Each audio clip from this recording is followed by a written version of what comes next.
xam ne moom lañ may fale mandat juróom-ñaari at la danaa ko yemale ci juróomi at ndax li ñu bëgg mooy démocratie sax fi.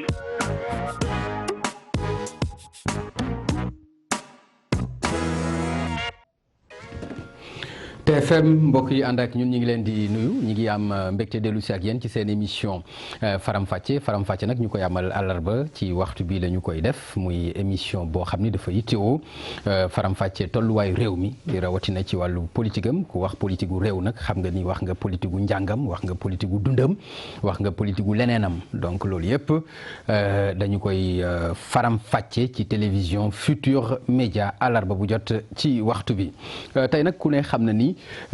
lu yëngu la ko yëngal moo ko ëpp doole mënuñu wax ponk bu gën a am doole mbiru parrainage boobu nag tey la ñu fas yéene faram-fàcce ak suñu ay gan mu nekk date boo xam ni itam ëllëg alxames fukki fan ak juróom-ñeent ci avril yaakaar nañu ne histoire politique bu Sénégal dina ko boole ci taarixam ndax bis la boo xam ni ci ni ko askan wi jàppe ak ni ko mouvance bi nga xam ni itam ñoo am yéene bi jàppe loolu jox na ko dayo boo xam ni dinañu ko sóoraale ëllëg ci taarixu politique gu Sénégal loolu nag la ñu fas yéene faram-fàcce tey ak suñu ay gan ci sama ndijoor ma amee ci Mamadou Diop Decroix mu nekkoon jëwriñ ci gouvernement yële ñu génn bokk itam ci kàngam yi nga xam ni ñoo ŋànk ku jëkk politique gi jiite parti bi di AJ/PADS maa ngi lay nuyu monsieur Diop Decroix monsieur le ministre. maa ngi lay fay Papa Ngagne. ñu àndi itam ak directeur de cabinet bu président de la République maître El Hadji Oumar Youm maa ngi lay nuyu. monsieur le ministre maa ngi lay fay sëñ Pape. waaw ponk bi ni ma ko waxee parrainage benn ponk la monsieur le ministre Mamadou Diop Decroix dafa am lu ma jàpp ni yéen ñëpp ci déggoo xëy na bala ñuy egg ci li ngeen réeroo li ngeen déggoo mooy parrainage jombul maanaam bu dul parrainage itam mën nañoo jàpp ni rationalisation jëm ci parti politique yi parrainage bi ñëpp dañuy wax ànd nañu ci xëy na nii lañ ci àndewul ni mu ko doxalee wala lale lan nga ñu ci mën a wax bala ñu ciy dugg. waaw Papa Ngagne maa ngi sant yàlla bu baax a baax di julli ci yonent bi alayhi salaatu wassalaam di la gërëm ak sant ci li nga ma dalal ci plateau bi di nuyu itam ministre Oumar Youm di nuyu itam ñi nga xam ne ñi ngi nuyu seetaan ci seen télévision TFM waaw Papa Ngagne dama ñëw quand même tey jàpp ne Sénégal la ñu war a waxtaane moo tax ma indi sama raaya bi voilà bu ko defee gaa ñi xam ne tey Sénégal la ñu war a waxtaane lu am solo la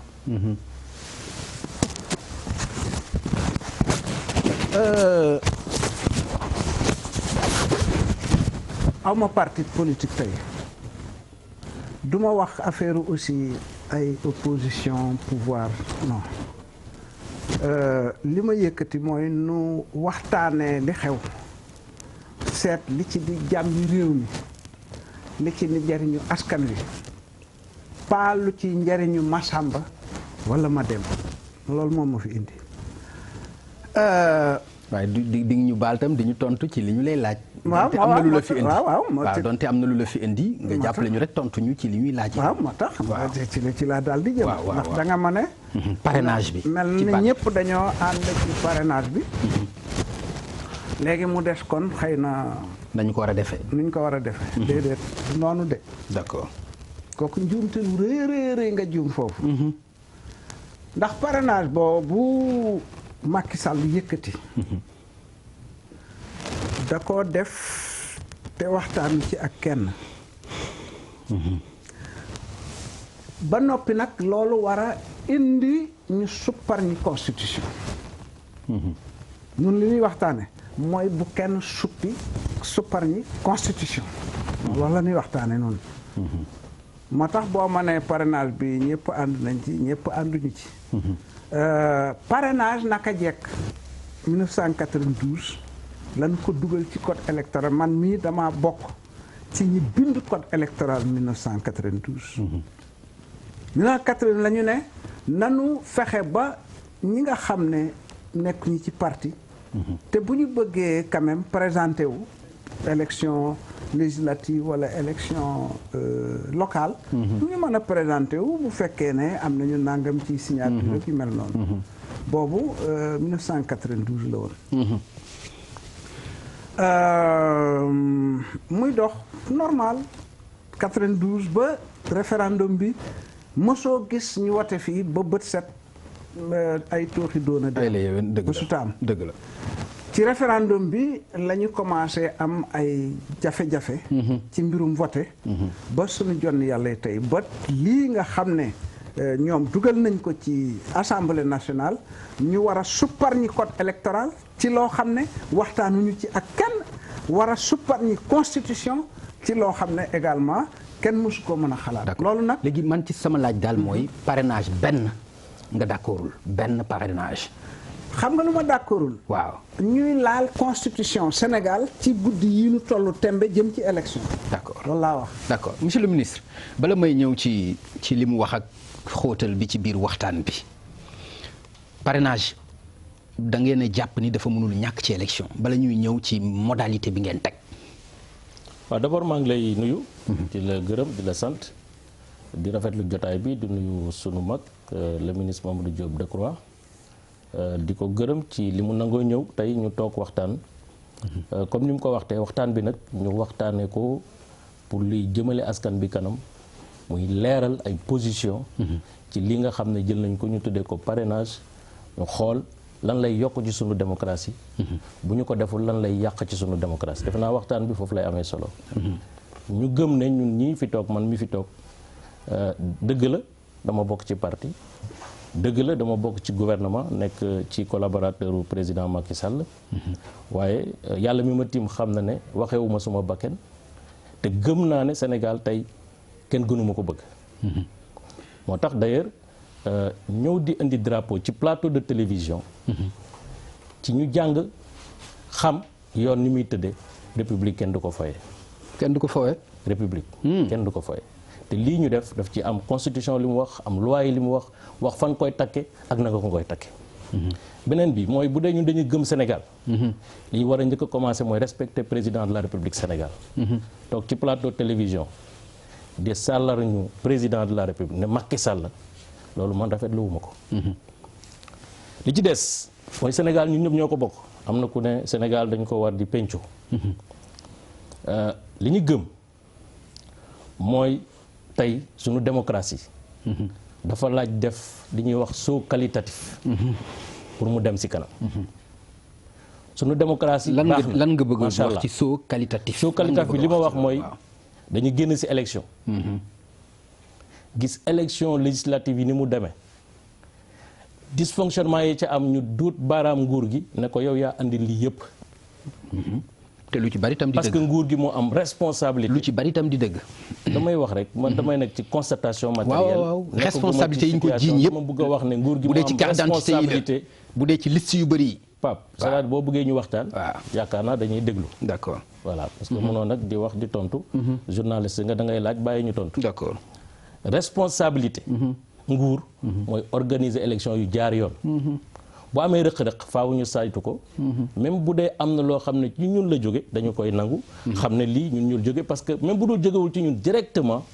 lépp loo xam ne dysfonctionnement la dañu koy accepter dañuy am responsabilité morale accepter loolu. mais bu ñu nangulee loolu dañu war a nangul ñu indi ay correction dañu jóge élection 2007. législative ñu gis fa 14 listes yoo xam ne dañu bokk ci élection législative. ñu dem élection 2012 législative ñu gis fa 24 listes élection législative ñu jógee 2012 dem 2017 gis fa 47 listes.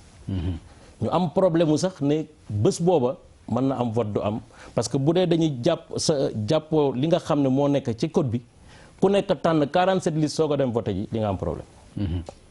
loolu mooy dëgg. waaw mais démocratie am na njëg itam. démocratie am na njëg réew buy dox parti di dox. moo tax ma ne la Pape war a dox.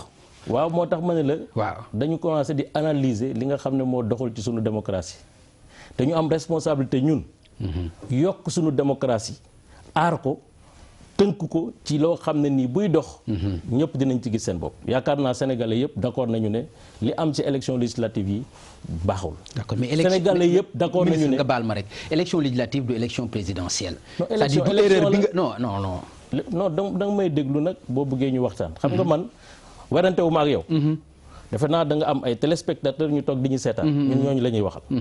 su dee da nga bëgg ñu werante nag dañuy tëju ci biir néeg man ak yow baat ak tontu. mais li ma jàpp mooy bu dee da ñuy invité ci sa plateau télévision. da ñuy bàyyi ñu wax ak sénégalais yi ngay laaj. question yi nga yaakaar ne sénégalais yi moom la ñuy soxla. te nga bàyyi sénégalais yi nag jël seen disposition ci nañuy comprendre. la ñuy d'accord naa monsieur le ministre allez-y. ñu jógee ci élection législative. loolu am. waaw nga gis ne parti politique yi li ñuy gën a yokku. liste ci ay élection gën a yokku candidat ci ay élection gën a yokku. buy gën a yokkoo noonu xaalis di gën a yokku bulletin di gën a yokku 2700 tonnes ci ay bulletins yu ñu manipuler. di ko yóbbu ci ay kii 47 représentants de bureau de vote dans une salle de classe nan lay mën a demee nan la ñuy voté foofu.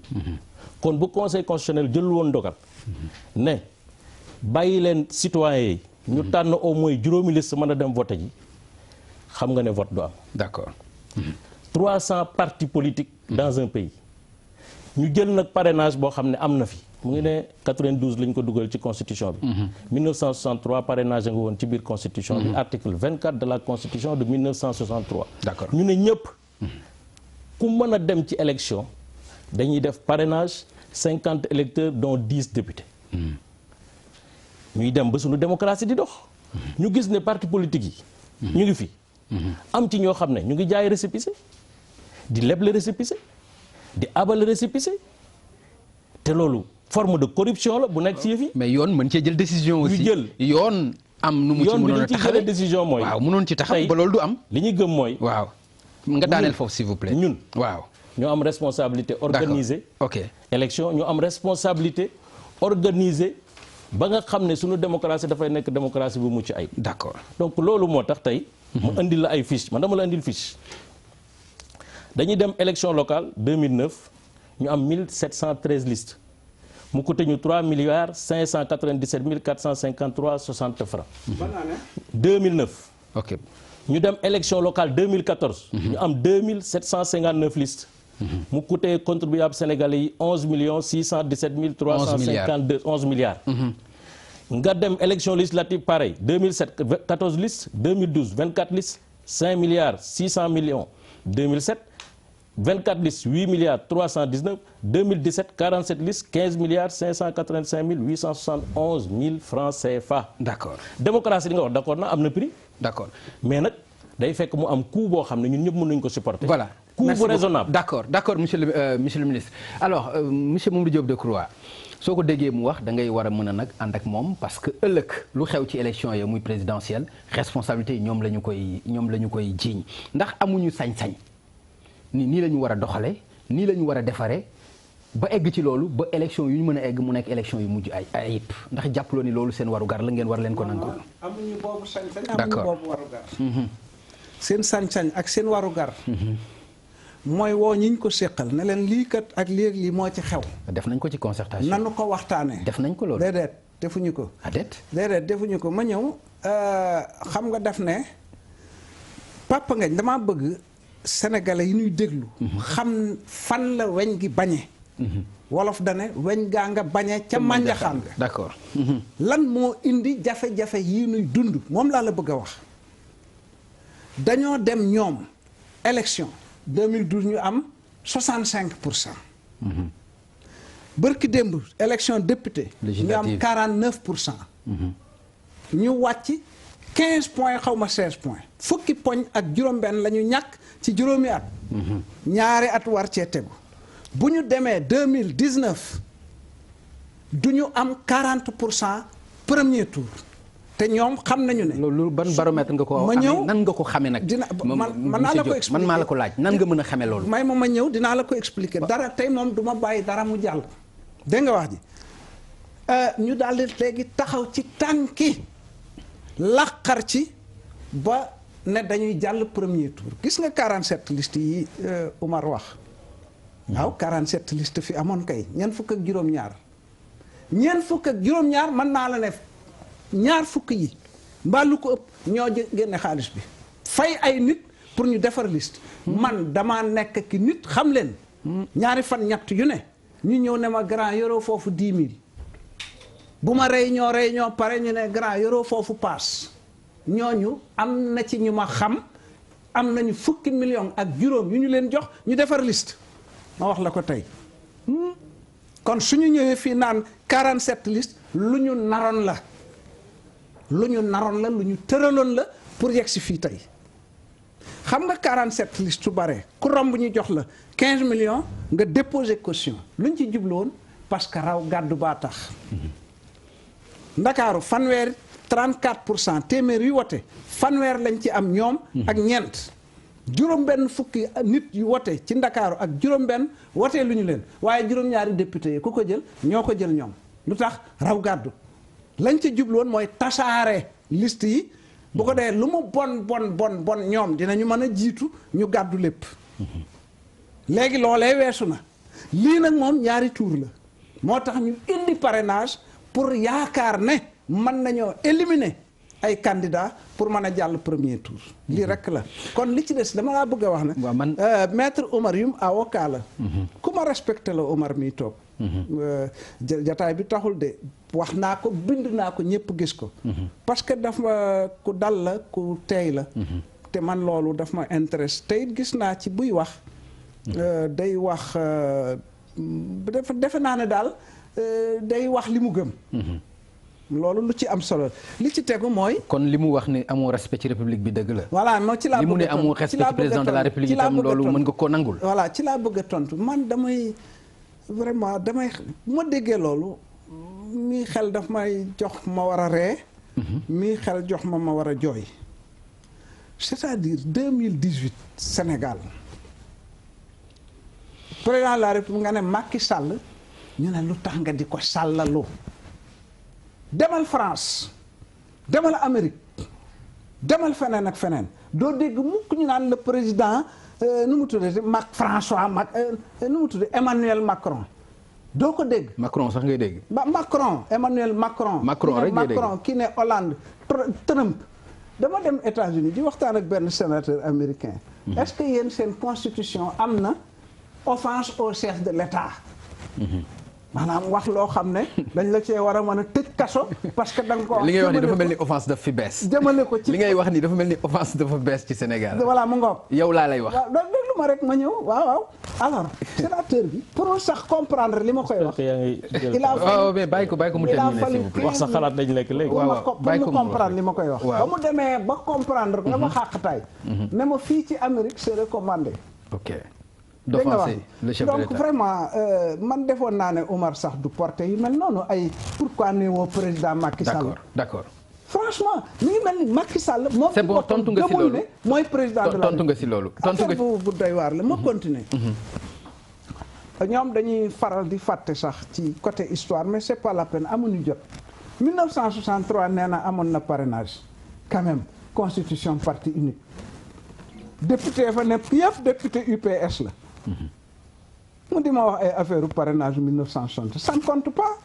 parrainage bi may wax man mooy bi nga xam ne suñu ko bindee dañ koy jëfe dès 1993 92 la ñu voté code bi dès 1993 am na ay candidats nu mu tuddati ay indépendants. c'est ça loolu lay wax. donc pour me résumer delloo ko mu wax ku ñuy déglu fii tey ci Sénégal nañu xam ne. ñii li ñu dugg mooy jéem a laqar ci. ba su leen askan wi tànnut 2019 ñu ne ñoo gagné. d'accord merci monsieur le ministre moom li mu wax moom itam boo ko déggee dafay wane ni galgal moo laxasu ci parrainage bi jàll na ni ngeen ko doxalee ay nit yoo xam yéen a leen parrainé ci 47 listes yi wax na sax ba tudd ab lim ne ñooñu yéen a leen parrainé parrainage boobu daf leen a jigoon ci législative yi parrainage bi itam daf leen di jig ci présidentielle yi joxe na ci exemple yu bëri lan nga ci mën a indi. li ma mën a wax mooy d'abord loolu amul. parce que 47 listes ñun amoon ñu benn intérêt di financer ci raw gàddu am ngeen ci intérêt ci raw gàddu bu liste yi bare ngeen ci mais élection présidentielle aussi quelque part raw gàddu la donc loolu raw gàddu la déedéet du élection raw gàddu présidentielle raw gàddu bu dee 4 millions di nga am 2 millions pour cent da ngay jàll donc amul benn problème donc dama bëgg rek ñu xam ne loolu moom neex na wax mais nag da ngay indi firnde parce que man dama toog si wetu sénégalais yi ñu ñuy déglu ma am respect ci ñoom donc du ma wax ay wax yoo xam ne bu ñu ko vérifier suba du nekk lu nekk te it ki koy wax aussi amul fenn fu mu ko firnde pour wax ko donc loolu moom du ma ci am benn tontu li boo ma mënee gëm ne loolu amul nga gëm ko soo ñu ko mënut a gëm ñu xam ne loolu la yàlla dogal donc loolu amul man awma lu ma ci weddi awma lu may gëm leneen bi si nekk mooy amuñu lu ñuy calculer yaakaar naa boo leen xoolee élection yi wax dëgg yàlla Macky Sall président de la République xelam war na dal ci élection 2012 dañuy dem élection ñu gagné ko. waaw loolu dëgg la. 2014 ñu dem élection gagné 80% des communes. loolu dëgg la. 2016 ñu dem élection référendum mu gagné avec 62,50 et quelques pour cent. loolu dëgg la. 2017 ñu dem élection mu gagné plus de 80% les sièges de l'Assemblée nationale. kooku bu dee dafay nekk di calculer naan lii wala lii yaakaar naa nit ki. xel nag moom bu toogul rek mooy tànk yem. dina am lu mu dëgg te du ko neex. mais loolu moom lu ñu ci commentaire.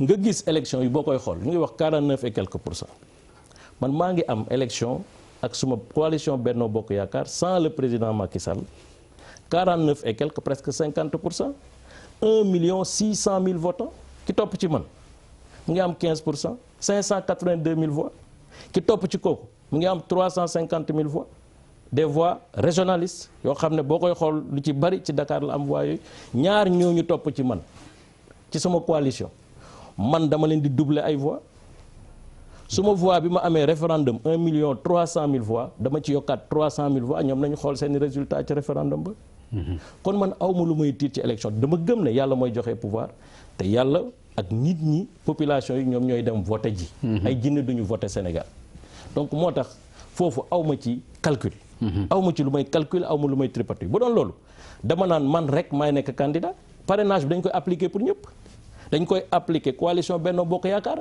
appliquer ko candidat yëpp. saa waay noo bokk élection. bàyyil ko te noonu ànduñu ci. waaw léegi wax leen ak noonu. monsieur le ministre da nga may baal nag. baal ma dégg nga ni mu la dégguloo. baal ma voilà. donc jàpp naa ne. ok ñun li ñu war a def la ñuy def. li tax ñu indi parrainage loolu moo am solo li ñu indi parrainage. dañuy indi ko moo dul seen cër. est-ce que indi ko seen cër la. suñu cër la. non ci ay élections. mais dama ne le président de la République indi leen ko ci consensus bu large.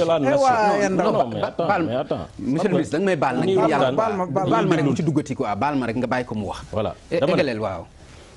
li tax mu nekk suñu cër wax naa la déjà ñun li ñu constaté. waaw te mu nekk loo xam ne jaaduwul ci démocratie. waaw. wax naa la fi marchandage wax naa la fi corruption. wax naa la fi dictature des partis politiques. c'est-à-dire partis politiques dañu yaakaar ne la démocratie sénégalaise leur appartient. démocratie bi ñuy dund c'est pas une démocratie de parti politique. ci ngeen falu de c'est une démocratie de loolu. waaw mais j'ai la responsabilité d'améliorer le mécanisme. mais ci ngeen falu de foofu laa commencé ak yow dama ne la j'ai la responsabilité. d'améliorer le mécanisme et le système. man su ma cër tey mooy li ma fi fekk mu baax ma yokk ko. ok te jàpp naa ne parrainage bi ak consensus nag. mais pas ak jaay doole. moo tax ma ne la. ak le consensus boobu laa ñëw. mais ma wax la consensus bi nu mu demee. allez-y waaw. consensus pour nga def ko il faut nga nekk ñaar. loolu dëgg la. ñun dañuy dem élection. président ne woote leen dialogue. pour ñu ñëw toog waxtaan. ñu woote dialogue pour ñu ñëw toog waxtaan. ministre de l'intérieur ñëw woo parti yi. am ñu ñëw am ñu ñëwul. ñu continuer def suñu processus. de concertation. confier ko koo xam ne nii jàpp nañu ne wax dëgg yàlla moo tax muy liggéey. ak bëgg Sénégal. muy Seydou Nourou Ba. mu liggéey. jël dossier bi teg ko ci loxo président de la République. ça c'est toujours passé comme ça. un président de la République amuñu fenn fu ñu bind dans nos codes ne consensus par force la ñuy def ci loi électorale amul fu ñu ko bind. jànguma ko boobu. man nag dinaay dégg ci élection jànguma ko. ci ay recommandations CEDEAO. dama ne bu élection yu jubsee. lépp lu ñuy jëm. attention dafa ne bu dee dans les 6 mois qui précèdent l'élection. boo ko waree changer da ngeen war a nekk ci consensus on n'est pas dans cette période. Okay. C'est la période suspecte CEDEAO où dans les 6 mois il faut être dans le consensus. On n'est pas dans cette période. D'accord. Donc man en tant que président de la République ma jël dossier. xool li ci njariñu Sénégal. li ci njariñu Sénégal mooy parrainage bi terewul benn candidat. a priori. waxul ko sant Diop waxul ko sant Sall waxul ko sant Mboup waxul ko sant Youm waxul ko sant dafa ne ku bëgg a dem.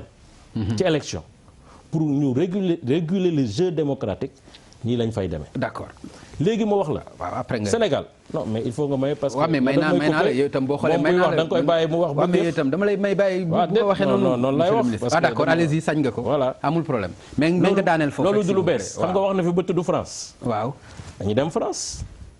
parrainage pour tous. 500 élus. dañu dem Mali. nañu dem Niger. mais ñoom kañ dañu dem Burkina ñoom kañ lañ ko def. c'est-à-dire bul wax voilà léegi nag dama la bëgg a wax mais ñooñu kañ lañ ko def aussi exemple bi ngay joxe. le standard international léegi. waaw loolu la li ma la tuddal nii Mali ak ay Burkina code yu bees la. ok parce que loolu mooy standard yi nga xam ne tey ca la ñu war a dem pour def ko xam nga li ma la bëgg a wax mooy. monsieur le ministre. tey waaw mais foofu nga yem de daaneelal foofu si. li ma la bëgg a wax mooy. xam nga man lan laa bëgg. ok ñu ne parrainage bi dafay delloo gannaaw démocratie bi. d'accord parrainage bi dafay tere ma Samba Ndiaye ma Demba Ndiaye ñu dem ci. d'accord pourquoi ñu war a am parrainage pour ñi nga xam ne ñoom ñooy. voilà société civile candidature indépendante. ba pare ñi nga xam ne nag. ñoom voilà merci ñooy parti politique yi ñu leen def loolu. man li ma lay laaj mooy ci question bu terre à terre. kii nga xam ni exemple bi mu joxe ki ngeen jàkkaar lool lan ngeen jàpp ni moom la leen war a ragalee bay galgal ci parrainage daf fi joxe ay série d'élections yoo xam ni bu ci ne pourcentage bi mu leen gagné du sax ndànk. am na sax ay chiffres yoo xam ni joxe na ko ci noo xam ni rombe na leen ko ci élection législative yi ñu génne. lan ngeen war a jàpp kon ni loolu la war a mën a tiit lan la war a mën a ragal ci ngeen wax ci loo xam ni lu ñu mën a jàpp la. xam nga sànq dama la ne Macky Sall du am 40% 2019. waaw. man dama jàng science bu tudd statistique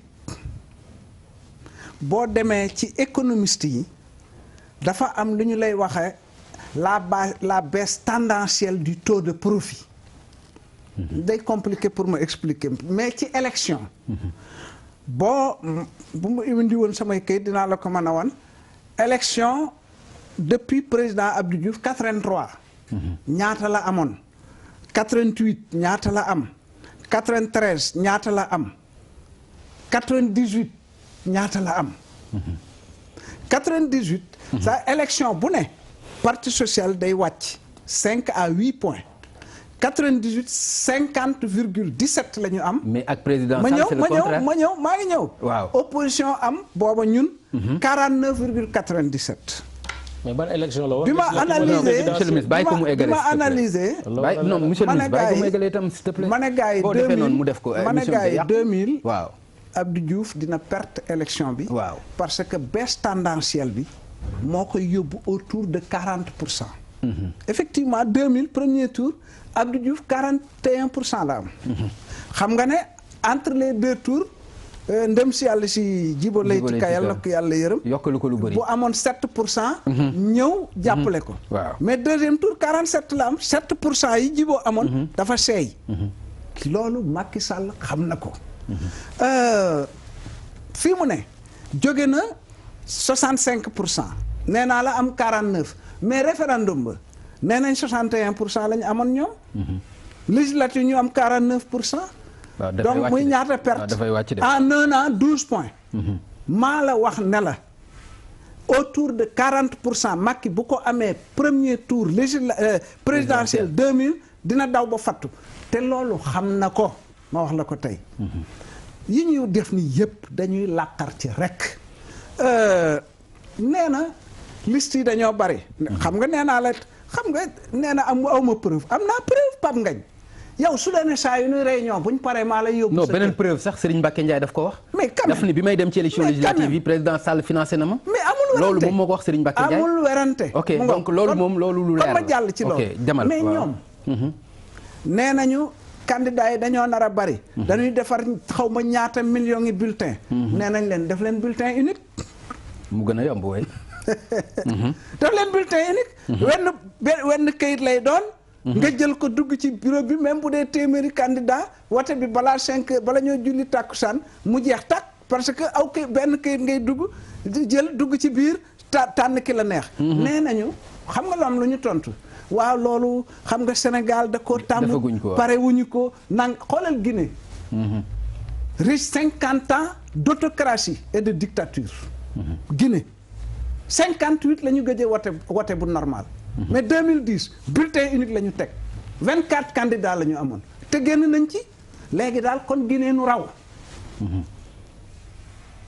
léegi daal kon nun Guinée nu raw non ñoom la Guinée raw ñi yor réew mi ñépp leen raw ci Afrique mais Sénégal du seetaan loolu ma xamal la ko tey li ci tegu mooy indépendant yi parce que vraiment indépendant na nee na dañoo waa parti politique dañoo ngar dajjoo affaire bi yaakaar ne mën nañoo ñoom wax boobu tax ba indépendant yi maanaam simple citoyen yi ànd ak ñoom du loolu parti politique mbooloom nit la ay doomu aadama yu boole seen bopp jarul ut ay signature déglu ma rek ñoom ñu ne dañuy yemale mbooloo ak kenn nit ak Papa Ngagne Ndiaye mu ñëw ne damaa bëgg a bokk xam nga loolu taxawut d'accord moo tax daal ci tënk ci laaj bi puisque sa laaj boo laaj rek war nañ koo tënk dëgg la tënkal tënk ci sa laaj bi mooy mënuñoo ñoom dugal ci bopp sénégalais dañoo tul seeni wax dañoo tul mënuñu leen dugal ci bopp sénégalais yi loo xam ne mën na la tax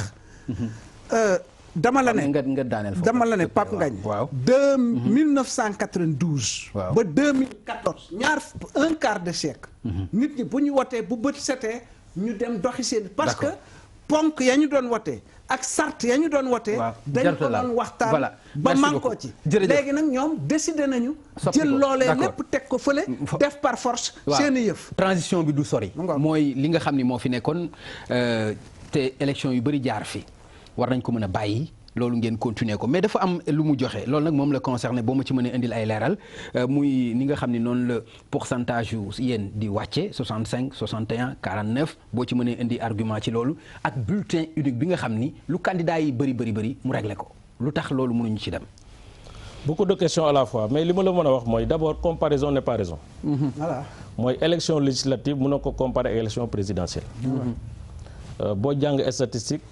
loo ci mënti jàng am na loo xam ne kenn mënu ko boole. ay élection présidentielle la fi lim di wax 83 88 et cetera mais nañu jël élection yi nga xam ne mooy élection de dimension présidentielle.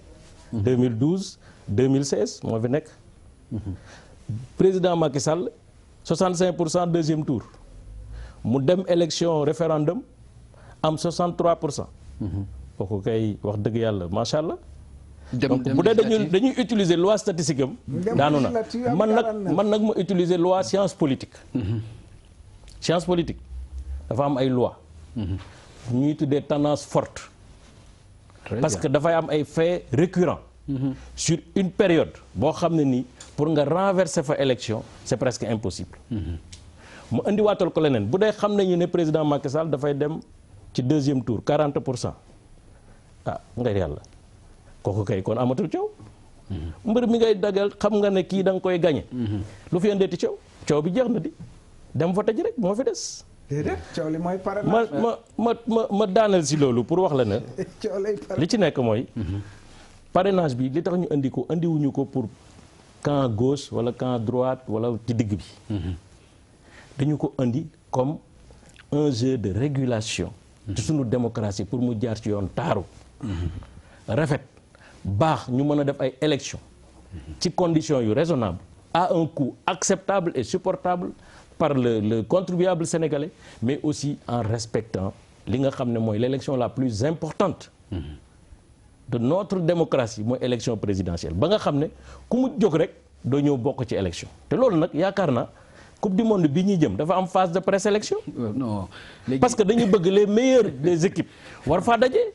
toog foo waxtaan léegi exemple boobu nga ñu bëgg a jox nag itam xam nga ni si. léegi dafa mel ni yàlla ak yàlla aussi. mais c'est la même chose. non c'est pas la même chose ku ne xam na ni compétition. non compétition la élection compétition la mënoo koo fexe ba mu du nekk compétition.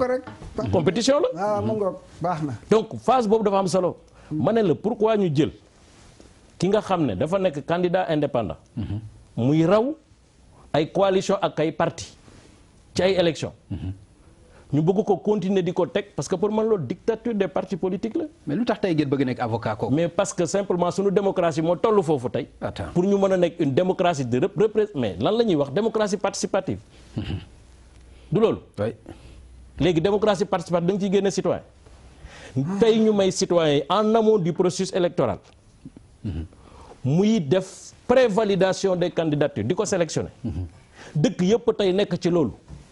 di ko def. mën naa la fi limal ay dëkk yu dul jeex yu dul jeex ci Europe ci Afrique Mali Côte d'Ivoire ñu ngi commencé di waxtaanee loolu pour def ko Burkina. ñoom et cetera et cetera pour def ko. oui Algérie ñoom dañ koy waxtaanee pour def ko. Niger. Tunisie. oui. mais kon loolu dama jàpp ne. waaw citoyen bu dee da nga bëgg citoyen ak peuple sénégalais. d'accord munoo bañ que le peuple puisse être un arbitre du début à la fin. bulletin unique. bulletin unique ñoom wax nañ ko. mooy dinaa ñëwaat ci firnde ne président mu ngi dialogué ak opposition bi ñu jógee ci référendum. ak li ñu ci wax yëpp. ak coow yi ni muy bare. ak tuuma yi ni muy bare président moo njëkk a woote kaay la ñu toog waxtaan. dem nañ élection référendum jeex na alhamdulilah léegi kaay la ñu toog waxtaan loi constitutionnelle bi nga xam ne peuple bi ñoo ko voté. nan lañ koy dugalee ci sunuy loi.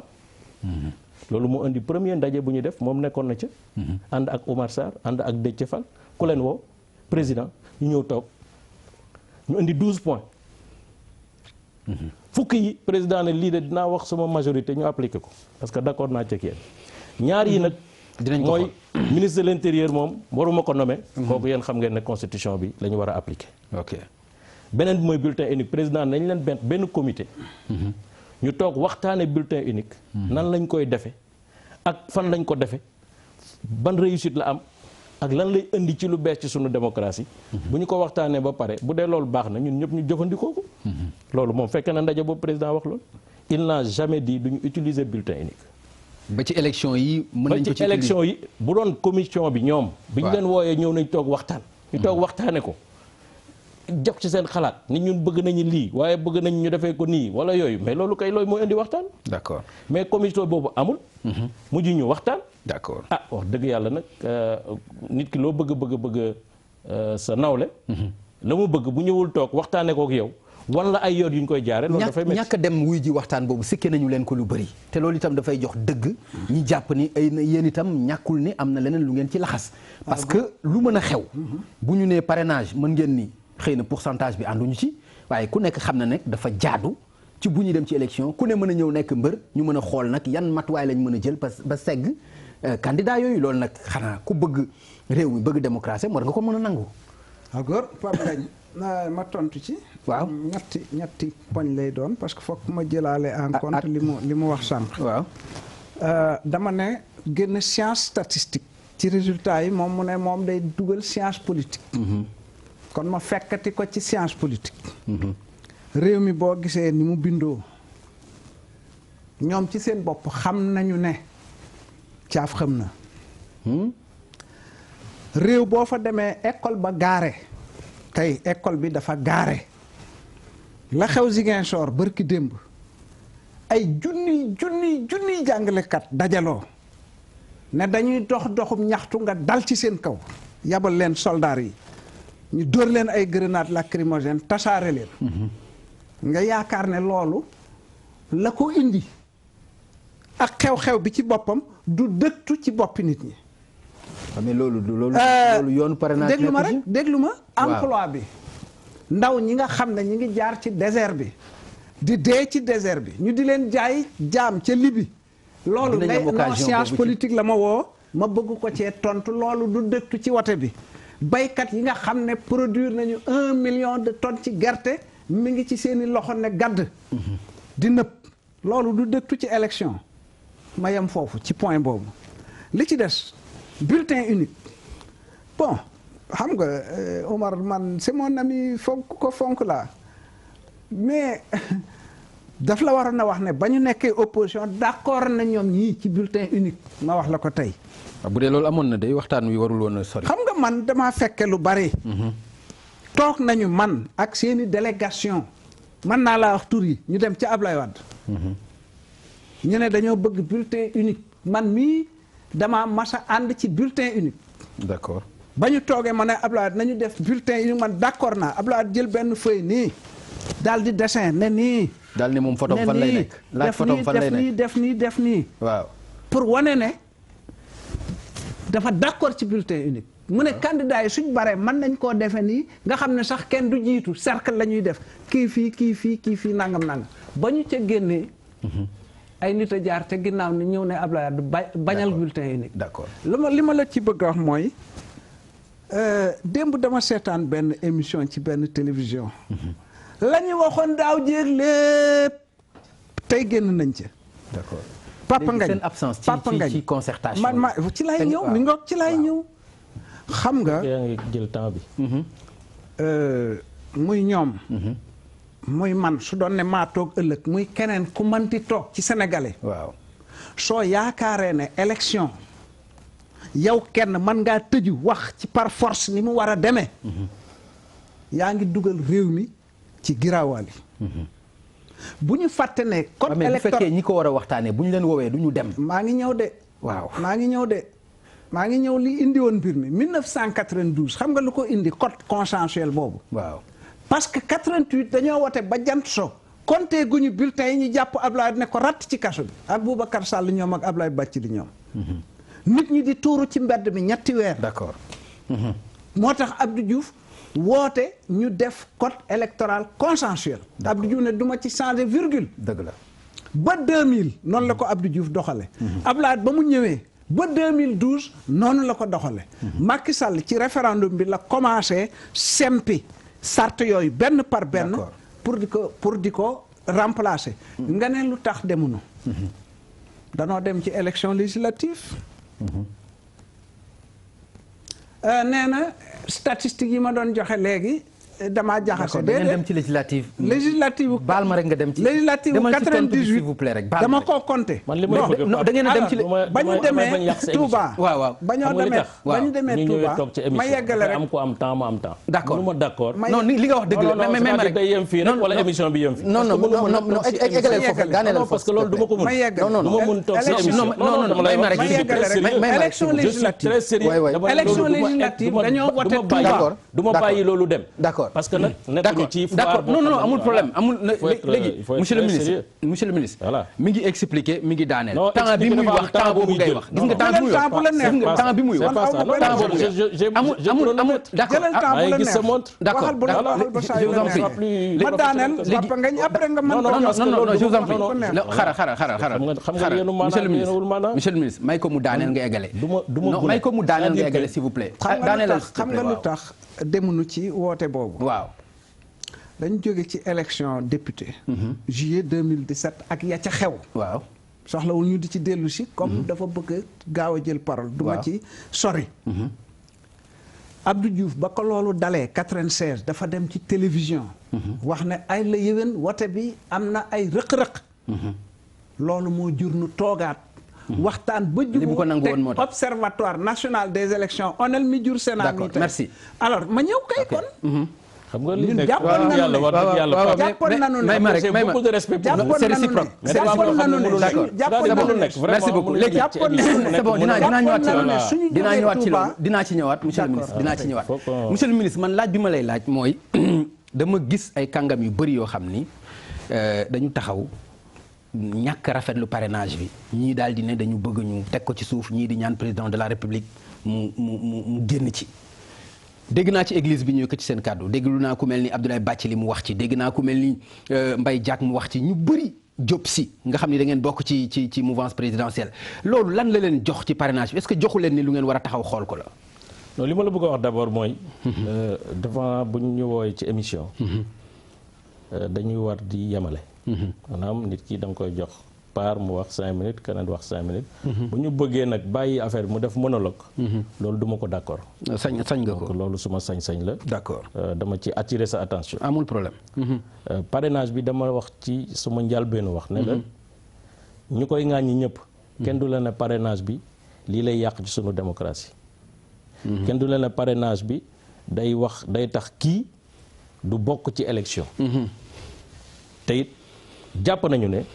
bu dee dañuy bëgg a taaral démocratie dafay commencer renforcer pouvoiru citoyen. maanaam ki nga xam ne moo tax démocratie jóg.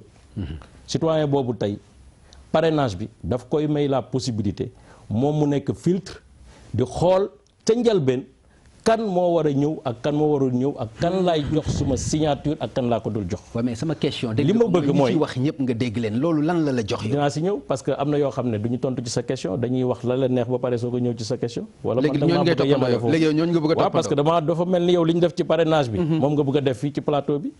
jël parrainage ne yéen ñi nga xam ne yéen ay candidat indépendant amu leen ndey amu leen baay. seen coow bariwut doo leen dem ci télévision yi di wax. doo leen nangam amu leen possibilité de mettre chanteur ci pouvoir yéen lu ñu leen tegoo leen ko ñun ñi nga xam ne nag ñoo yore parti te léeg-léeg ci ñun bu ñu demee ci élection 2% wala 1% la ñuy am. ñun ñooy décider du jeu politique. loolu moo jaaduwul. loolu moo jaaduwul ñu ne kon parrainage bi nañ ko yaatal ba ñëpp bokk ci dinañu may dinañu may inégalité boobu nga xam dafa am discrimination boobu nga xam entre des candidats ñu dindi ko. beneen bi dinañu may li nga xam ne mooy suñu coono mooy organiser élection ak ay coow yu bëri ak ay parti yu bëri ak ay candidats yu bëri. dégg nga ma dinañ ko mën a filtrer. loolu defe naa lu rafet la. waaw est-ce que dina la may filtre boobu nag est-ce que dina la may élection yu dal est-ce que dina la may élection yu dal nag bu ñu ko bëggee xam nga lan la ñuy def. est-ce que dina la ko may. dañu naan république. waaw nan lay doxee. ñu ne république kat dafa am ñu ñuy fal jox leen baat. ne leen yéenay xool fi réew mi war a jaar. ngeen jël seen responsabilité jaarale ko ci yoon.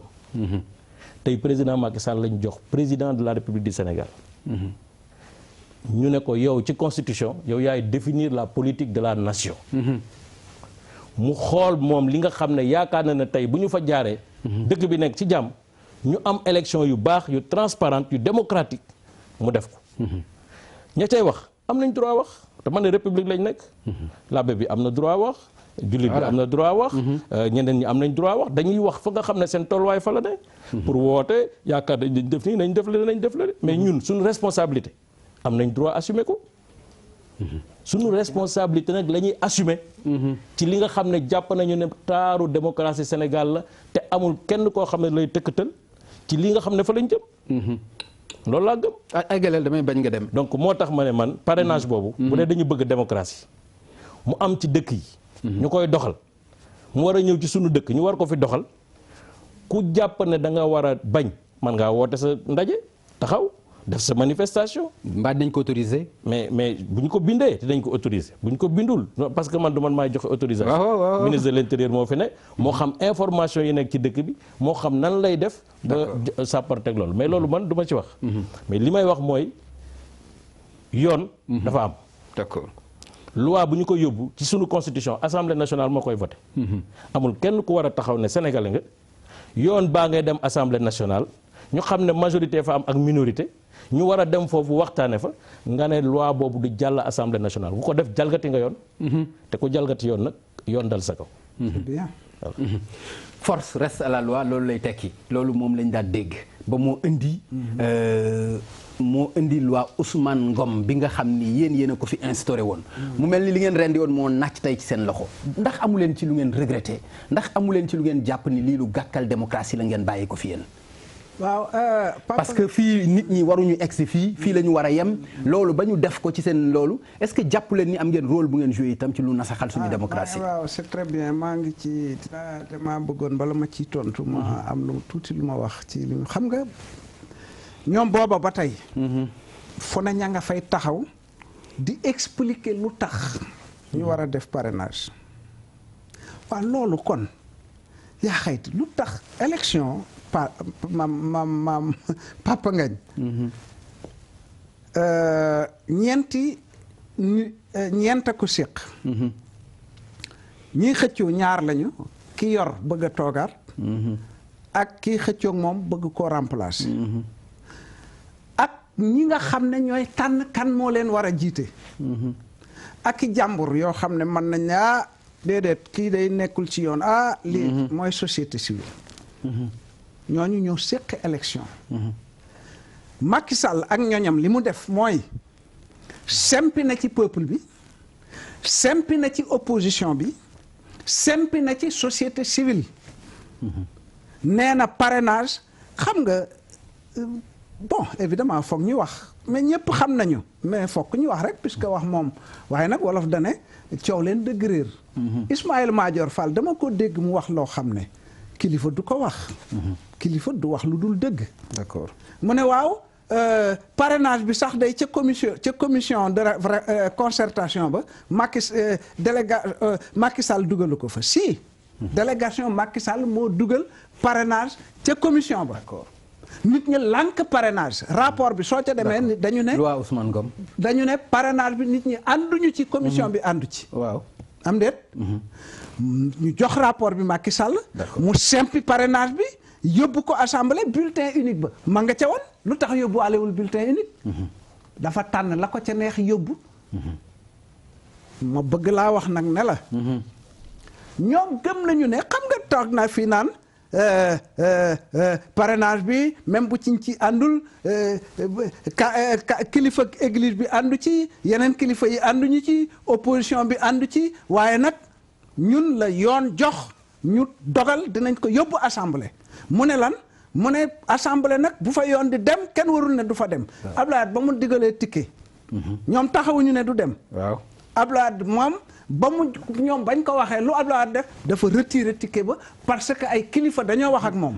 Macky Sall dem na France may ma tuuti dégluwul kilifa yi de. dañ ko forcé mu doog a retirer ticket bi. loolu laa lay wax waaw mais loolu moom. dama la noonu am na solo am na solo. ma tontu ji ñaari yëf. waaw ñaari yëf laa la ci. waaw mais ci loi Ousmane Ngom bi nga baal ma rek. dama ciy tontu. waaw tontu dama laa bëgg a wax ne la man. Mamadou Diop Decroix ngay wax. waaw. ba Abdoulaye dugalee ticket bi. ñoom lii ñu def ak Macky Sall. bu ne A ñu ne A bu ne B ñu ne B bu ne Z ñu ne Z. defuma ko woon dama ne Abdoulaye d'accorduma ci ticket. merci muy benn ñaar Ousmane Ngom. loi arrêté Ousmane Ngom. Ousmane Ngom ba mu bousculé 2007 nu mu tuddati ñoom Ousmane Tanor Dieng ak Amath Dansokho maa ngi woon ci gouvernement Abdoulaye Wade damaa wax ci rajo Sud FM ne ànduma ci. merci beaucoup. grand bu ma teg pression yooyu tam. kon dama def na 5 minutes ak yooyu non non bu ma def na 5 minutes. da nga koo bàyyi mu wax ba pare. mais loolu yow koy wax mais wax nga yooyu tam nag. la ma may ma wax ba pare bul ma teg pression. bàyyi ma doxal rek s'il vous plaît bu ngeen ma bëggee def nii nag dafay metti man maa mujj bàyyi leen fi ngeen wax seen wax man maay mujj bàyyi leen fi ngeen. en tout cas daal li ma la bëgg pour jeexal daal li ma la bëgg wax mooy. Omar avocat la. mais c'est d'ailleurs un bon avocat au tribunal mais ici il est l'avocat d'une mauvaise cause. d'accord monsieur le ministre. question bi ma ko laaj ci loi Ousmane Ngom man est-ce que amu leen ci kersa yéen tey di ko opposant yi nga xam ne yéen a ko doon xeex ndax tey amu leen ci waru leen ci am gêne naan non loi Ousmane Ngom nangam ndax loolu waru leen ci am kersa. li ma la bëgg a wax mooy baal ma s'il vous plaît je suis jamais avocat d'une mauvaise cause. d'accord loolu moom ngay tontu. léegi man tontu ma sénégalais yi lay bàyyi ñu apprécier. waaw yaakaar naa moom mu gën a yàgg ci langue politique yi. gis nañ doxalinam mën nañ ko apprécier. ba ñuy xeex peuple bi xam na ñu nekkoon ci seen côté ak ñu nekkoon feneen. loolu moo am solo li ci des amul solo waxoon naa ko ci biir néeg ak nangam ba nit ñee bañ ña bañoon dañoo génn taxaw. donc te ñooñu mënuñu ci compter mënuñu ci génte Mamadou Diop Decroix. la amoon 23 juin aussi. loi Ousmane Ngom. loi boobu dafa nekk loi boo xam ne 23 juin dañu ne dañuy wàññi démocratie Sénégal. 23 juin. non limité démocratie Sénégal war a egg ci Ndakaaru loi bi ne bu kenn egg si fii bu kenn démocratie Sénégal 23 juin. dañu ne loi boobu dafa indi kaar. ne boo bëggee nekk président de la République. koo ko tiitoon te xamoon ne dafay daanu. 25% moo lay fal. Macky Sall waxul loolu. loi boobu dafa ne dañuy indi ticket présidentiel ñëpp ne daf koy utal pour doomam. loolu moo indi woon 23 juin c'était une loi contre le peuple. contre les intérêts du peuple contre la démocratie. loi bii di ñëw c'est une loi pour le peuple. parce que amul lenn loo xam ne ni pouvoir la bu ñuy wàññi doole askan bi wàññi doole citoyen wàññi doole parti politique wàññi doole société civile wàññi doole candidat indépendant amul. donc man pour man 23 juin du 19 avril. beneen li may wax mooy loi Ousmane Ngom loi la ñun bi ñuy ñëwee dañ fi fekk loi. loi bu ngeen doon xeex. loi boo xam ne. loi bu ngeen xeex. loi bu ngeen ni teguwul ci yoon lan moo ma concerné. waaw Pam Ngañ. mais loi bu ngeen ni teguwul ci yoon. non xam nga la moo ma concerné. est-ce que Umar yu muy toog di wax ak sénégalais yi mos naa àddu ci loi bi ne loi bi loi bu yoon la wala nekkul yoon man loolu moo concerné. ah déedéet bu la mënu ma nekk responsable. des appréciations yoo xam ne ni diw wala diw ñoo ko def. amul benn résolution parce que man li ma tënk en tant que militant. mooy résolution suma parti. lu suma parti waxtaane ba d'accord mën nañ ma ko pousse. mais li nga xam ne ay nit a koy wax di ci apprécier kooku kenn mënu ko pousse. d'accord man suma appréciation la. d'accord jàpp naa ne tey. France boo fa demee bëgg a manifester. doo dem manifester ci wetu Élysée. te nag wax dëgg yàlla kenn mënul ne France du pays de liberté. États-Unis am na foo xam ne booy manifester doo fa àgg. di nga egg ba Maison Blanche di nga leen gis ñu egg. dama ne am na ay zones yoo xam ne c'est des zones de sécurisation yoo xam ne. doo fa dem. deuxièmement ñun plateau benn genre œuf la man jàpp naa ne. effectivement nit yi bu ñu bëggee manifester y a tellement d'espace yu ñu mën a nekk pour manifester. bu dee manifester leen tax a jóg taxaw.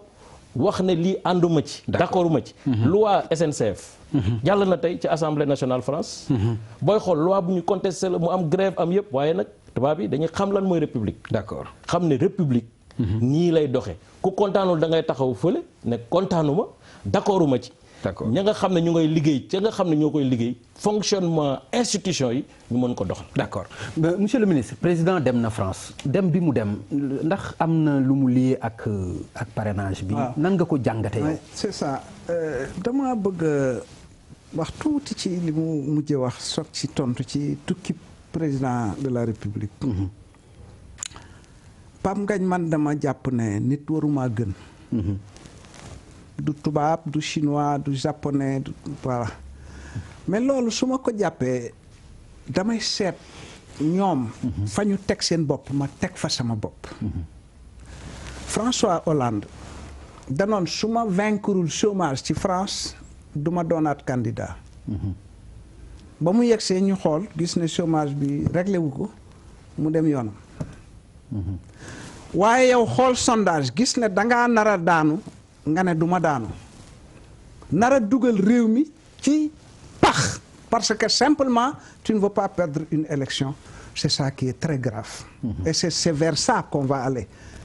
nee na 2011 loi ba baaxutoon moo tax ñu dem assemblée. bii nag loi bi baax na ku dem assemblée ñu rëq sa ndigg. da ngeen dul egg assemblée sax. ku dem assemblée sax da ngeen fa dul egg. voilà ku dem assemblée ñu rëq sa ndigg. Abdoulaye dafa noonu Ousmane Ngom waxal ci télévision yi ak rajo yi ne suba ku mu neex na nga dem parce que c'est autorisé ñoom nee nañu suba ku fa dem ñu rëq sa ndigg parce que ñoo yor doole. te di ngeen fa dem yéen. dégg nga wax ji. te di ngeen fa dem. dégg nga wax maa ngi ñëw rek loolu la wax bu subaa ku nu fa dëgg na nu massa. gis nga dictature ñanoon Blaise Compaoré ñaari nit ak ñett rek kay génn suba defal lu la neex. dañoo summi écharpe yii ñu soloon dañu ko summi dem raaxaloog nit ña naan amba Blaise Compaoré. Moussa Traoré ba muy daanu. ña doon discours ca rajo ba naan on va faire descendre l'enfer sur vos têtes. ba ATT ñëwee ne leen vous êtes en état d'arrestation ca ron lal ya lañ leen jëlee ji. kon nekk ci nguur di bàkko ak di wane përëg loolu du ngóora. peuple bi moo ëpp doole junni yoon Macky Sall parce que fi mu toog moo ko fa teg. su yaakaare ni dina jaar ci kaw peuple bi toog. du dem. maa la ko wax. d'accord alors nee nañu dem na France. ñenn ñi dañ ne dafa daw. parce que nee nañu saa yu mbir masaan xew fii day daw. duma ko weddi mais man li ci ëpp solo parce que jugement de valeur la daw. je n'aime pas les jugements de valeur je n'aime pas juger les personnes. parce que samay défaut bopp doy na ma. mais jàpp naa ne dem boobu mu dem xëy na. mooy wan Sénégalais yi ne li may def daal franchement def naa ko maa ngi dem sama yoon toppatoo ji samay problème parce que le vendredi la war a gis Emmanuel Macron. kon bu ñu ne dem na le 17 pour seeti Emmanuel Macron vendredi la ko war a gis. d'accord ma yeggale rek Pam Ngagne. baal ma nga daaneel foofu kon s'il te plaît. dégg nga mënoo ma eggale te du ma bàyyi nga eggale waaw. vendredi la ko waroon gis kon mënoon na xaar ba jeudi mu doog mënoon na bàyyi ba vendredi mu doog na dem pour justement. archevêque bi. ak keneen ku mel ni moom di ay kilifa yoo xam ne xëy na mënu leen a gàntu. mu ne xaaral ma dem sama yoon comme ça ku ma soxla yi doo ma jot. d'accord monsieur le ministre ban commentaire nga ciy def. ci wax bu yàqu la. waaw président de la république kay ak roaming. ak jot ay collaborateurs am ak ministre de l'intérieur ak premier ministre nga ne bu ma demee kenn du ma jot wax dëgg yàlla wax bu yàqu la. deuxièmement man jàpp naa ñu ma xam mooy président ku naw Sénégalais yi la. ku bëgg Sénégal la. ku bëgg démocratie jëm ci kanam la ku respecté ay adversaire am la waaye nag xam nga boo nekkee président te yàlla dogal ko ña nga wuute ca nguur gu jàpp ne wuuteef boobu warul woon a nekk ndax gëmuñu yàlla xeeb la bañ la jox cër di la sàllalu di la saaga nga leen di tëj dégg nga ma nga leen di tëj ci kanam loolu boo koy def askan bi aussi ñu ngi xeppi seen bët di xool. ñi ko fi defee tëj na leen de. moo tax Pam Ngagne wax naa la léegi ne la man ak yow. man ak yow ñooy def émission d'accord ok amul problème. waaw te xam nga ne du man ak yow ñooy def émission dëgg la.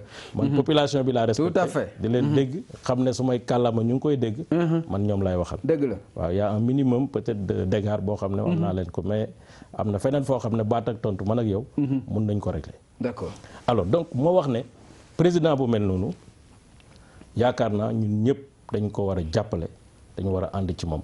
da ngay gis nit ñi bu ñuy wax à commencer ak suma grand frère. day mel ni suba bu dëkk bi tàkkee daf ci am ndégte bu rëy daf ci kontaan Moussa Traoré ndangam Guinée et cetera et cetera gis nga les chevaliers de l'apocalypse. ñoo nar a taal dëkk bi ñoo nar a taal Sénégal. mu ne. Sénégal benn bopp la kenn mënu ko xar ñaar.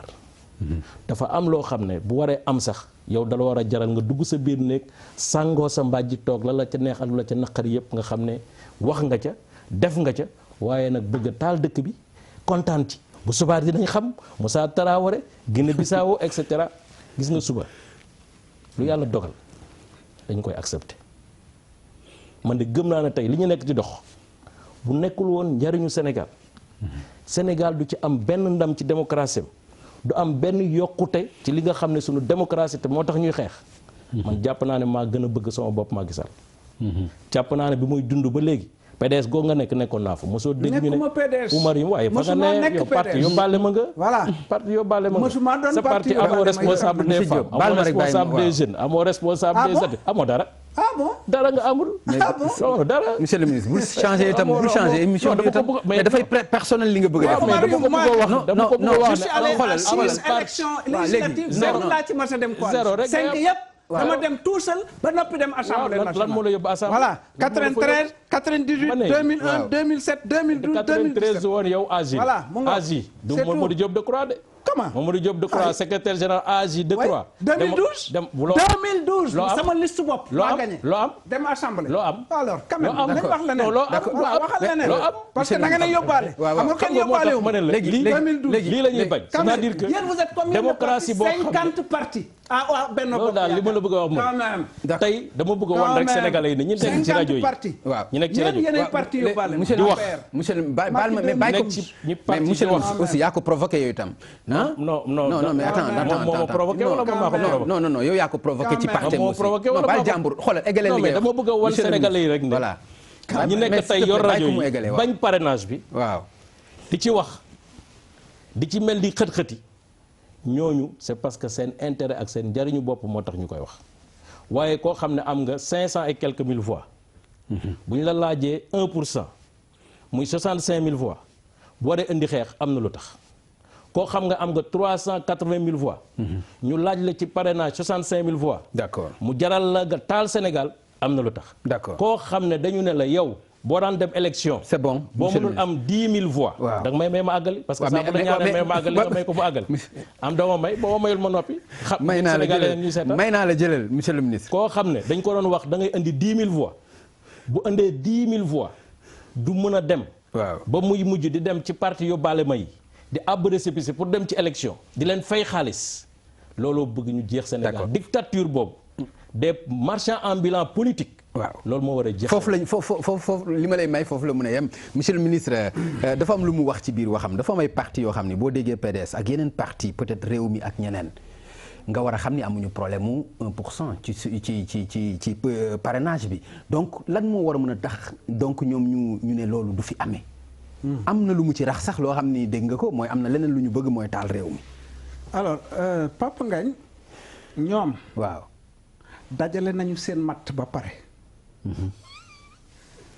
seen essence sotti nañ ko ci seen matt ba pare. yor nañu seen almet nar a kos teg réew mi su tàkkee Macky Sall la ko taal ak ñoñam. depuis 92 mësuñu fee def élection boo xam ne sart yi ak ponk yi kenn moo taxaw ne nii lay demee su demewul noonu ma tëj leen ci kaso yi wala ma yóbbu leen hôpital wala ma yóbbu leen ci armeel yi amul sa am. ñun pare nañu su hôpital jaree ñu dem tëdd hôpital su kaso jaree ñu dem tëdd kaso su ci dem ca armeel yi su ko laajee ñu tëddi armeel yi. France gi ñuy tudd def nañu ay guerre le peuple français. peuple américain ay guerre parce que ay nit ñoo nar a jóg taxaw fii ci Sénégal taal réew mi. suba c'est le peuple gis nga lii ma takk nii moo tax ma ne la ñëwuma fi pour parti politique suba et il le verra demain c'est le peuple sénégalais qui sera debout te suba peuple bi su jógee ba keroog Macky Sall di daanu peuple bi du dellu toog parce que dictature mënul am Sénégal pare leen billahi wallahi tallahi pare leen jël leen seeni fetal ak seeni grenade ngeen rey nit ñi on verra le moment venu fi may terminer Papa Ale mooy 1993 dañu voté élection législative ànd jëf dem ak liste boppam dem assemblée 1998 ànd jëf demal boppam yóbbu ay député assemblée 2001 ànd jëf demal boppam débbu ay nit assemblée 2007 naka noonu 2012 suñu parti xar ba mu xaree Landing dem Mamadou Diop dem keneen dem 2% ngeen am del wax total bi li ngeen am sama liste bopp ngeen am 2% daal di présenté wu dem assemblée nga am ñaata 0%. mu ngoog 0%. loolu mooy wax ji kon mësuma langaamu ci kenn. 0%. waaye nag PDS on est des partis alliés ak ñeneen. d'accord merci beaucoup. alors monsieur le ministre lan mooy nekk sa man li ma bëgg moo jëm nag ci askan wi parce que moo temps bi jeex na moo bi ma am lan ngay wax askan jëmale ko ci askan bi. mooy Sénégal ñun ñëpp ñoo ko bokk. li ma gëm. fi ma toog di wax ak ñoom. mooy li ñuy def suba amul benn xajam-xajam ci élection yi. li ñuy def suba amul kenn ku mu aaye pour nga bokk ci ay élection li ñuy def suba dañuy renforcer droit wu citoyen bi nga xam ne tey ci dëkk yëpp ñu ngi wax démocratie représentative. citoyen bi dafa war a nekk filtre. di xool ñan lay valider ñan lay prévalider ak kan lay dem tànn suba pour mu voter mën naa am Macky Sall président de la République mën na am Mamadou Diop Decroix mën na am keneen mën na am keneen mën na am keneen. parce que Macky Sall lu ñu ko fal am na foo xam ne fa lay yem bu subaa danaan sénégalais maa ngi dem te jàpp naa ne ni ma ko xamee. ci ngoram ni ma ko xamee ci bëgg Sénégalam ni ma ko xamee ci bëgg jomam. ba mu jaral ko résultat yëpp am fi.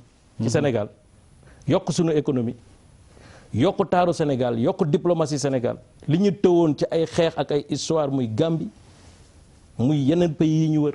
mu def ci liggéey bu mucc ayib. yokk li nga xam ne mooy éducation nationale 132 milliards de francs CFA mu dugal ko ci. grève fu nekk la yam wax naa la léegi France moo ñu ëppale SNCF a ngi grève Air France ñu ngi grève parce que loolu c'est la vitalité de notre démocratie c'est la vitalité de notre système politique. yooyu yëpp nag du éducation. jàpp naa ne def nañ lañ ca waroon def. mbay mi mu ngi naan 1 million gerte gi fay ñu ko nangam wax dëgg yàlla. Sénégal nit ñi war nañuy waxante li nga xam ne moo fi nekk. dañu def ay efforts yu bari ci mbay bi. def ci mécanisation bu bari bu am solo def ci semence certifiée yu am solo def ci encadrement technique bu am solo tey ñu am 1,4 million tonnes. tey ba fi may wax ak yow 1 million de tonnes presque jaay nañ ko la ca des nit ñi ñoo koy jëfandikoo am na benn problème te kooku duñu ko weddi mooy Sonacos am na ay opérateurs économiques yu ko jox seen gerte. dese na leen a fay te loolu dafay am problème dafay am. souvent mooy bon impayé. mooy li nga xam ne moom te incha allah yaakaar naa tey. commencé nañ ko di ko fay. te loolu bariwul. lu néew la. moo tax ma gëm ne Sénégalais yi nga xam ne gis nañu li ñuy liggéey. gis ñu indi fi les plus grands projets du Sénégal depuis que le Sénégal est indépendant. muy train express régional. 568 milliards. indi fi Ila Touba 415 milliards de francs CFA. indi ville bu bees. may fàttali ne. sunu maam Ablaye Wade président de la République bi mu fi nekkee dafa ne woon dafay créer ville bu bees def ci ay études 10 milliards xamuñu études yooyu fu mu jaar. yéen créé ngeen ko jam ñun ville bu bees bi ku fa dem. incha allah le 2 mai foofu la ñuy def conseil des ministres ci sphère ministérielle yi Sénégal da ci teg seen bët xam ne ñun naxuñu Sénégal. très bien. ki la jox añ. waaw. jox la ndékki jox la añ. d'accord bu la diggee reer. war nga mun a gëm ne kooku waaye nag dafa am ñoo xam ne tey dañu nekk si làng gi. waaw xam nañu ne mënuñu gagner élection. te wallaahi xam nañu ne mënuñu gagner élection. ok li ñuy def nag mooy jaxase duñu la ne bilan Macky Sall bi dafa bon. déedéet duñu la ne PSE indilul njariñ dëkk bi déedéet. ok dañuy nekk di jaxase xolu nit ñi di jaxase di féewale pour que Sénégal. d'accord kenn du gis bilan Macky Sall kenn du wax ci bilan Macky Sall la ñu war a génne ci ay njariñ ci dëkk bi kenn du ko mën a génne. mais ñun du ñu tombé ci boobu piège. moo tax ma gëm ne Sénégalais yi ni ma leen xamee ci seen xereñte. ak seen xel bu ubbeeku. ñi leen di woo ci taal dëkk bi. dinañ wéet suba ci loolu ñu leen di woo. parce que sénégalais njariñam xam monsieur le ministre Mamadou Diop Decroix ci tàgg la ngay maa ngi lay gërëm di la sant. jërëjëf. suba bés la bu bu tiis ci réew mi. nañ ci yàlla ma defoon naa ne depuis 1988 laa jàppoon ne élection bu nit di contesté. bu jar nit ñi di dem ci mbedd mi et cetera jeex na fi. wallaahi loolu laa gëmoon. léegi gis naa ne ñoom. nee nañu dañuy utiliser doole. pour wax léegi tànn parce que parrainage du leneen a mënumaa dem man rek waaye naa tànn. ñi may àndal ci élection bi. loolu la de du leneen xam nga élection bu noon parrainage bi fukki nit la. nga defar fukk. ñu ne waaw mais bi kii baaxut kii baax sani tànn ñoom ñu tànn ñoom ki ñuy woteel. pourtant wax nañ ci ay voies de recours de wax nañ ñu koy defee lu tax 1993 ñuy wote ba 2014 règle yooyee doon dox bu ñu wotee ba bët set ku ne doxi sa soxla. ginnaaw ñoom lii ñuy wax nun nee nañu ànduñu ci lu tax kon delluwuñu ca règle yooyee bokk. buñ demee élection bi ba mu jeex mais ñu mën a toogaat wax yëf yi. xam nga li mu wax lépp ci parti yi mais administration du moo war a administrer parti yi. seet parti yi nga xam ne tegu nañu ci yoon. ñu mën a dem élection. tout à fait parti yi teguwul ci yoon ñu ne mënu leen a dem élection. loolu su amoon parti yi dem élection mën a dem du mat fanweer. ñetti téeméeri parti yooyu muy wax ñaar fukk ak juróom fukk ñaar téeméeri ak juróom fukk ñoom la ñu àndal fii mu ne nii. xam nga yooyu yëpp duñ ko wax nit ñi dañ koy nëbb duñ ko wax nit ñi. nee na Macky Sall defar na Sénégal su defaroon Sénégal su ko wóoroon ne mooy li mu wàññi mandat bi 2017 xam nga 2016 dafa def référendum te fii sa single bi. waaw Macky Sall danaan juróom-ñaari at laa amoon waaye dama koy wàññi juróomi at waaw mais xam nga da nga koo bàyyi mu wax ba pare mais dama lay fàttali ci tàggoo damay bañ nga dugal ci lu muy bëgg a tontu après rek te vraiment ci tàggoo la ñu dama laa bëgg a wax rek ne la dama laa bëgg a wax rek ne la waaw ñoom waaw nekkuñu ci tànk yi defar démocratie Sénégal mu taaru mu gànjaru et cetera déedéet dañu nekk ci tànki sempi lépp luy kenu bu téye woon démocratie ci Sénégal yor nañu seen semmiñ ñu ngi koy jërëjëf alors yeggalewu ma de déet waaye bu ko defee noonu itam papa boo ko defee noonu dafa wax na ci terre bi wax ci mbay mi wax ci lii wax ci lii man du ma wax ci loolu li ma ci wax rek mooy fii guddi gii nu toll 1,5 million Sénégal dañuy gobar jaasi ku ci añ doo reer. D'accord. 500 000 Sénégalais ñi ngi ci famine ko leen joxul ñu lekk. D'accord. ñu dee. Voilà, merci beaucoup monsieur le ministre. Merci beaucoup monsieur le ministre. Sénégal lu bon daal yàlla na këpp ci sa kaw. Monsieur le ministre Mamadou Diop Decroix ñi ngi lay gërëm nekk honorable député à l'Assemblée nationale ñu am mbégte ci recevoir la ci émission Faram Facce di gërëm El Hadj Oumar Youm nekk ministre directeur cabinet bu président de la République moom itam wax dëgg yàlla ak ay charge am ak lépp mu nangu ñëw wuy si ñu ngi ko ci remercier à sa juste valeur ñuy fàttali ni mu nekkoon seen émission Faram Facce ak télévision Futur Média ñuy gërëm la régie ñoom Apulaay ñoom Doudou Sow ci ni nga xam ne noonu la ñuy jàppale ci émission bi ñoom Babacar Fall ñëpp ci ni nga xam ne noonu la ñuy jàppee ci émission bi di Faram Facce ñu leen di wax ni comme ni ko le ministre waxee rek ëllëg incha allah li gën ci Sénégal yàlla na ko yàlla def ñu xam ni Sénégal suñu Sénégal la luy am itam mu am ci jàmm ak ci dal ba bu ñu xëyee ajjuma ñëpp mën a julli ji ci jàmm loolu la ñuy ñaan ci turu groupe Futur Média loolu la ñuy ñaan itam ci suñu tur ndax loolu moom mooy jàmm Sénégal yàlla nañu ko yàlla may baalar boobu la di ñëw incha allah jërë ngeen jëf. na song ma dóor ay coup de sommation. mais ki la bëgg a rey yow yaa ko ëpp droit kon mën nga koo rey. ndax bii nga xam ne moom lañ may fale mandat juróom-ñaari at la danaa ko yemale